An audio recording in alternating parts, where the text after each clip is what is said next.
Nitasema machache sana, yani muda imeyoyoma. First, to maintain Your Excellency Raila Odinga, to Rosemary Jr.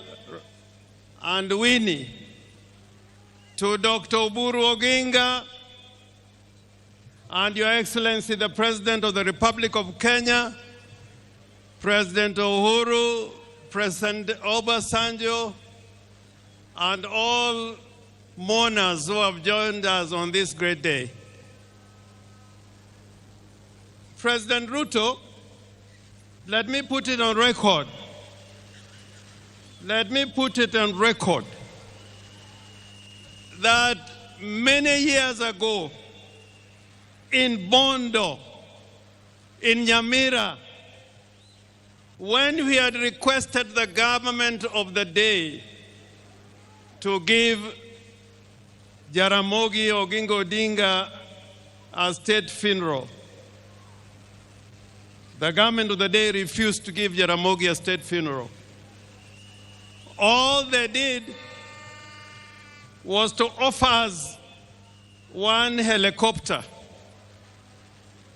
And we all said, if that is all you are going to give Jaramogi Oginga Odinga, we say no, and we'll take Jaramogi to his final resting place in Bondo.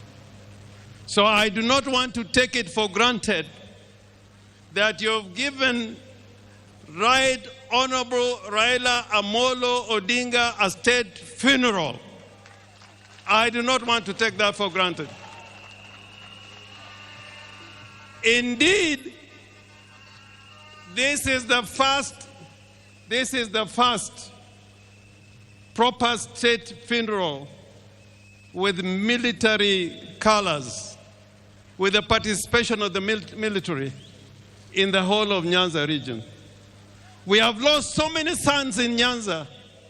We lost Mboya, we lost Agwingi, we lost Ouko, but this is the first time we have seen a state funeral, and I want to thank you for this and go on record as thanking you.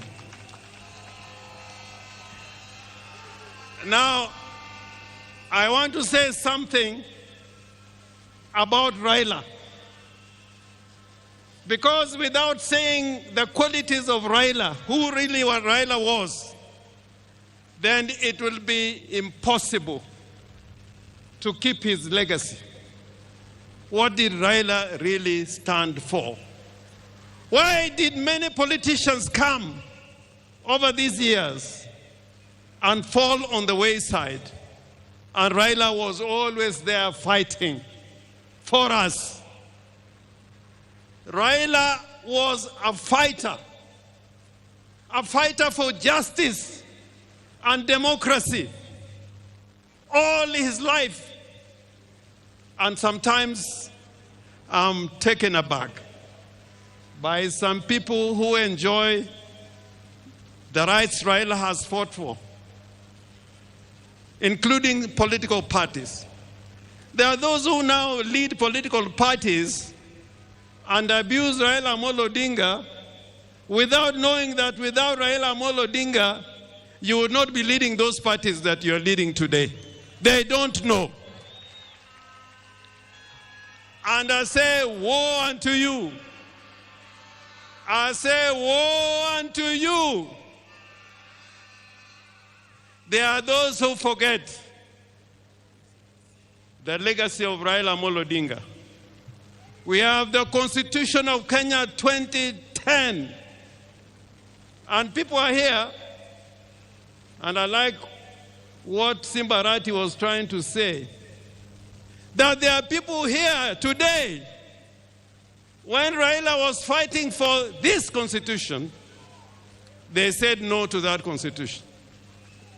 I want to remind you that without Raila Amolo Odinga, we will not be having this constitution. So Raila was courageous He was a brave man.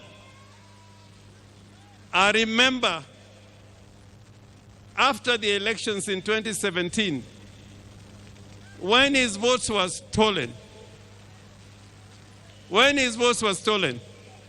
and we must continue to say that, when his votes were stolen,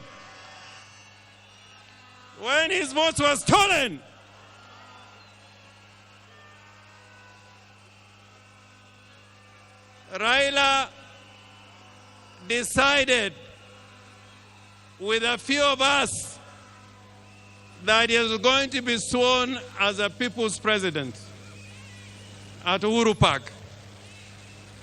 You know, that day is when I knew there are many people who wear trousers, but they should not be wearing those trousers.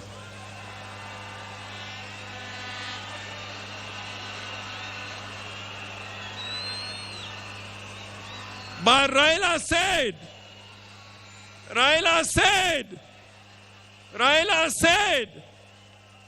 we are going to Uhuru Park and I'll be sworn as the people's president. Did Raila go or he did not go? Did Raila go to Uhuru Park or he did not go? I remember many times when Raila has been tear-gassed and was nearly killed. Therefore, before you open your mouth to talk against Raila, remember what he has fought for and what he has stood for. And today, I want to remind all Kenyans, that the legacy of Raila Amolo Odinga will not be kept by mere speech. Speechifying would not be enough. It is to make sure that the gains we have made will never be lost. You should never give any space for gains that Kenya has gained to be lost. That is the only way of keeping the true legacy of Raila Amolo Odinga. President Ruto, I am confident that when you consider the agreement that you have between the party ODM and UDA, that both of you witnessed, that this will be fulfilled, because that will keep the legacy and spirit of Raila burning and burning and burning and burning.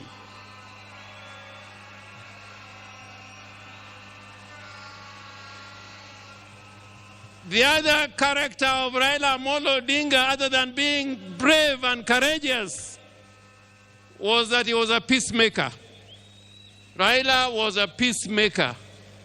And even today, we can see that Raila can bring Uhuru together, and Ruto is here as president. That was the true spirit of Raila Amolo Odinga, that the nation should keep talking together in unity and as brothers. Finally, I'm one of the people who believe that we must keep the party ODM.